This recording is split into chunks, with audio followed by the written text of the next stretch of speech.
Assalamualaikum, salam sejahtera bagi kita semua. Di sini kami kelompok 1 yang terdiri dari Rikson, Habis Armanurea, dan Sesana Tupamaku akan mempresentasikan hasil kerja kelompok kami.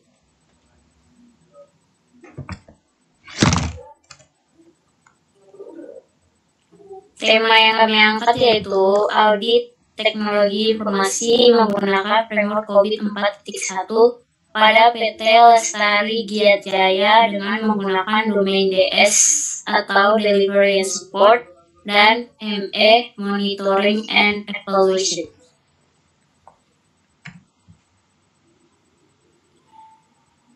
Latar belakang: sebuah perusahaan yang menggunakan teknologi informasi pada perusahaan yang mengeluarkan biaya yang tidak sedikit dalam penerapannya, seperti uang, waktu, tenaga kerja, dan sumber daya lainnya. Selain itu, teknologi informasi juga mengalami perkembangan dan perubahan dalam peranannya di dalam menjalankan perusahaan, di mana bukan hanya menjadi penunjang proses bisnis, tapi menjadi juga pertimbangan dalam pengambilan keputusan yang bersifat strategis. Dengan peranan teknologi informasi menjadi pertimbangan dalam pengambilan keputusan, maka perlu dilakukan audit pada bidang IT dan di perusahaan untuk memastikan bahwa penerapan IT pada perusahaan berjalan dengan baik, efektif, dan efisien. Audit sistem informasi berfungsi untuk memastikan bahwa IT organisasi menggunakan sumber daya secara efektif dan efisien, mengamankan aset perusahaan, menjaga integritas dan keamanan data perusahaan, dan mencapai tujuan bisnis perusahaan secara efektif. Untuk melakukan audit pada kinerja IT pada perusahaan, banyak framework yang bisa digunakan, salah satunya adalah COVID atau Control Objectives for Information and Related Technologies.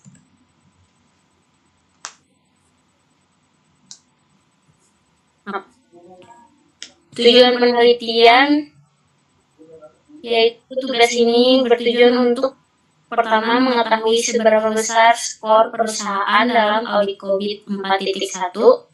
Yang kedua, menghasilkan rekomendasi atau saran untuk perbaikan dan peningkatan tata kelola teknologi informasi di PT Lestari Giat Jaya.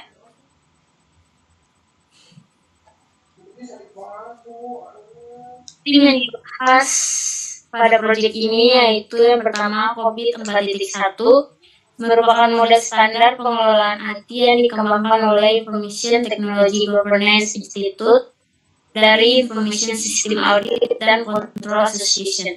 COVID 4.1 menguraikan good practice, domain-domain, dan kerangka kerja IT yang ada.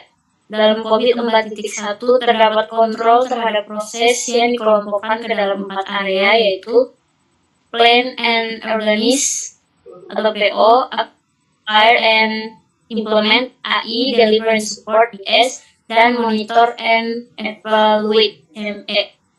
Yang kedua adalah Maturity Level COVID 4.1. COVID Maturity Level merupakan kerangka identifikasi untuk mengukur sejauh mana perusahaan memenuhi standar pengelolaan proses TI yang baik melalui penentuan tingkat kematangan proses atau maturity model atau level. Sistem yang dibahas ini adalah maturity level pada COVID 4.1 seperti pada digambar. Tujuan COVID maturity level yaitu untuk menyediakan sebuah alat bagi manajemen yang memungkinkan adanya perbandingan antara tingkat kematangan saat ini dengan tingkat kematangan proses yang diinginkan, sehingga dapat mendorong proses perbaikan melalui analisa GAP.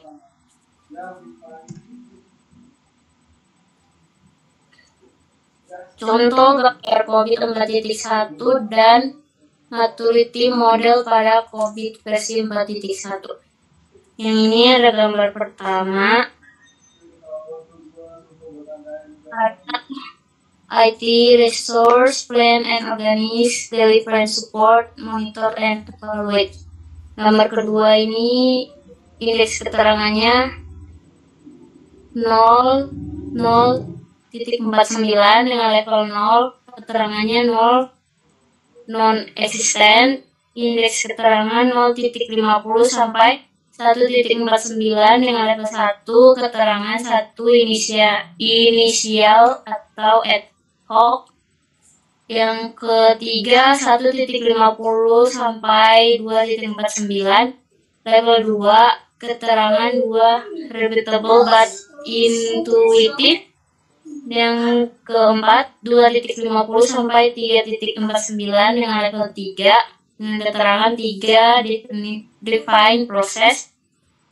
Yang kelima 3.50 sampai 4.49 dengan level 4, keterangannya 4 manage and measurable. Dan yang terakhir 4.50 sampai 5.00 dengan level 5, keterangannya 5 optimis.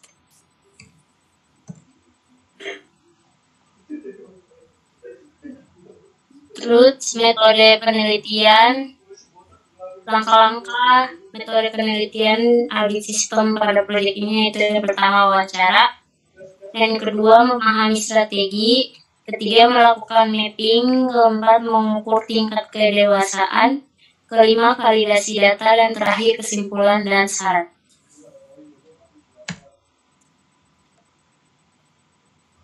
Selanjutnya akan dibaca oleh Rickson, dipersilakan. Ya. Selanjutnya, hasil penelitian dan pembahasan. Dalam bab ini akan membahas tentang hasil analis yang diperoleh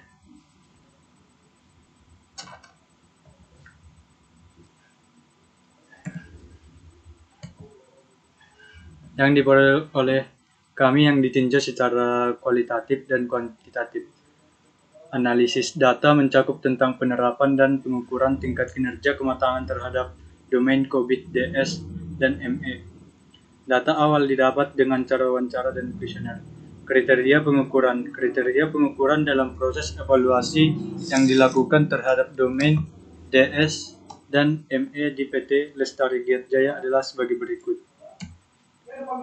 1. DS manajemen pihak ketiga.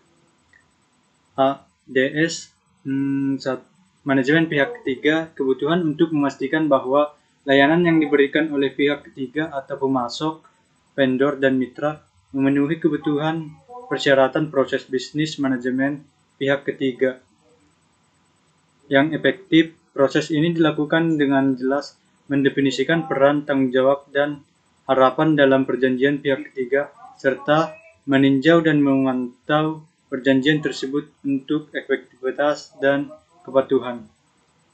Manajemen yang efektif dari layanan pihak ketiga meminimalkan risiko bisnis yang terkait dengan pemasok yang tidak memiliki performa yang baik. A. DS 21. Identifikasi semua hubungan pemasok. Mengidentifikasi semua layanan pemasok dan mengkategorikan mereka sesuai dengan jenis pemasok, signifikan, dan tingkat kekritisan, menjaga hubungan teknis dan dokumentasi resmi dan organisasi yang meliputi peran dan tanggung jawab, tujuan kiriman dan atau hasil yang diharapkan, dan mandat dari perwakilan pemasok. B. DS.2. Manajemen hubungan pemasok. Manajemen hubungan pemasok mengformalkan proses manajemen hubungan pemasok. Untuk setiap pemasok, pemilik harus bekerja sama dengan pelanggan dan masalah pemasok dan memastikan kualitas hubungan berdasarkan kepercayaan dan transparansi, atau misalnya melalui SLA. C. DS2.3. Manajemen risiko pemasok. Mengidentifikasikan dan mengurangi risiko yang berkaitan dengan kemampuan pemasok untuk melanjutkan pelayanan yang efektif dengan cara yang aman dan efisien secara terus-menerus. Pastikan bahwa kontrak sesuai dengan standar bisnis universal dan sesuai dengan persyaratan hukum peraturan manajemen risiko. DS 2.4. Monitoring kinerja pemasok.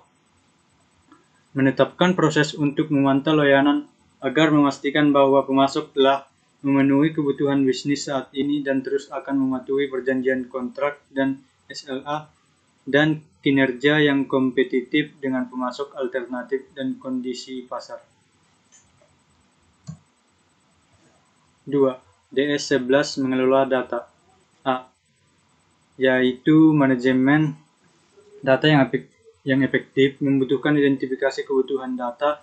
Proses manajemen data juga mencakup pembentukan prosedur yang efektif untuk mengelola perpustakaan media. A. DS 11.4 Pembuangan mendefinisikan dan menerapkan prosedur untuk memastikan bahwa kebutuhan bisnis untuk perlindungan data yang sensitif dan perangkat lunak terpenuhi saat data yang dan perangkat keras dibuang atau ditransfer. B. DS 11.5 Backup and Restorasi mendefinisikan dan menerapkan prosedur untuk backup dan pemulihan sistem aplikasi data dan dokumentasi sejalan dengan persyaratan bisnis dan rencana ke depannya. 3. DS 12 mengelola lingkungan fisik.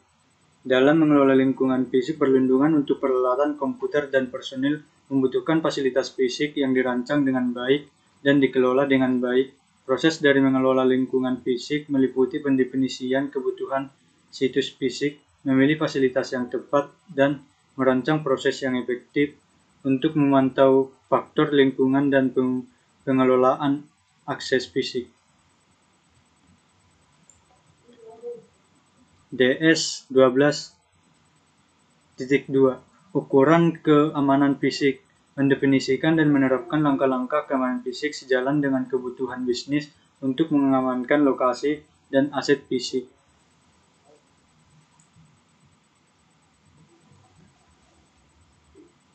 DS 12.3 Akses fisik mendefinisikan dan menerapkan prosedur untuk memberikan batas dan mencabut akses ke tempat bangunan dan area sesuai dengan kebutuhan bisnis.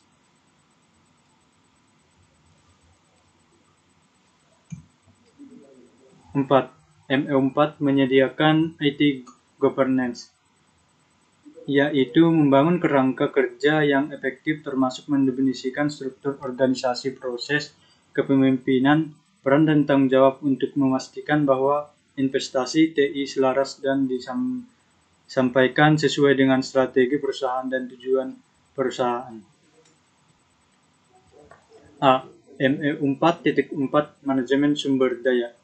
Pada manajemen sumber daya mengawasi investasi, penggunaan, dan alokasi sumber daya TI melalui penilaian reguler, inisiatif TI, dan operasi untuk memastikan resourcing yang tepat dan sejalan dengan tujuan strategis saat ini dan masa depan dan imperatif bisnis. B. ME 4.6 Pengukuran kinerja. Pada pengukuran kinerja, mengkonfirmasi bahwa telah disepakati tujuan TI yang telah memenuhi atau melampaui atau bahwa kemajuan yang menuju tujuan IT telah memenuhi harapan.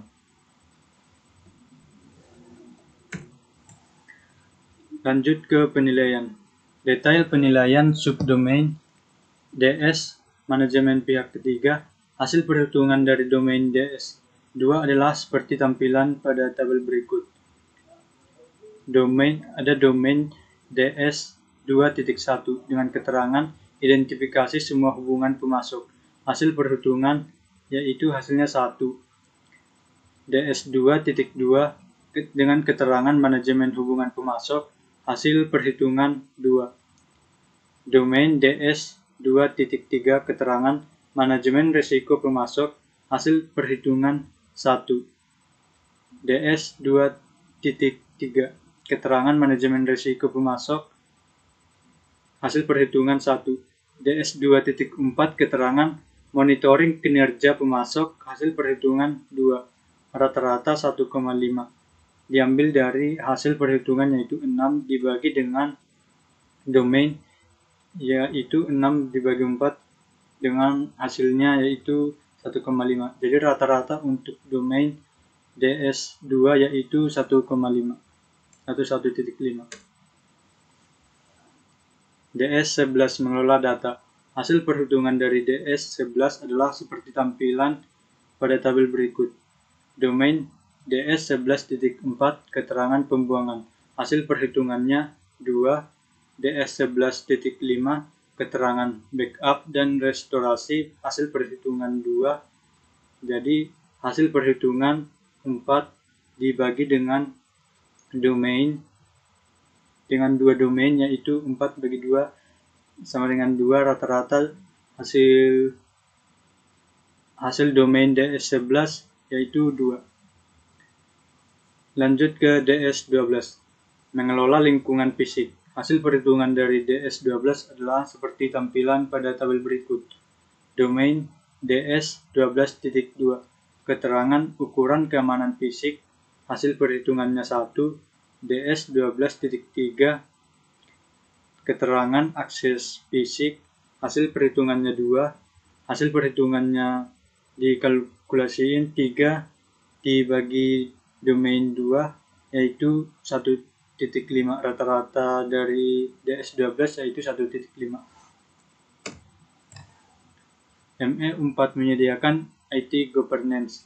Hasil perhitungan dari ME4 adalah seperti tampilan pada tabel berikut. Domain ME4.4 keterangan manajemen sumber daya. Hasil perhitungan 2. Domain ME4.6 keterangan pengukuran kinerja. Hasil perhitungan 1. Jadi hasil perhitungan 3 dibagi 2 ME, domain ME yaitu 1.5. Rangkuman penilaian. Keterangan domain DS2 manajemen pihak ketiga, nilai rata-rata yaitu 1.5. Jadi masuk ke kondisi inisial atau ad hoc. Keterangan domain DS11 mengelola data, nilai rata-ratanya 2, kondisinya masuk ke repeatable but intuitive. Lalu ke DS12, keterangan mengelola lingkungan fisik, nilainya 1.5, kondisi inisial atau ad hoc. ME4, keterangan domain menyediakan IT governance, nilai rata-ratanya yaitu 1.5, masuk ke kondisi inisial atau ad hoc, rata-rata jumlah domain yaitu 1.5, masuk ke kondisi repeatable but intuitive. Kesimpulan yang didapat berdasarkan hasil penelitian yang telah kami lakukan, maka dapat disimpulkan sebagai berikut.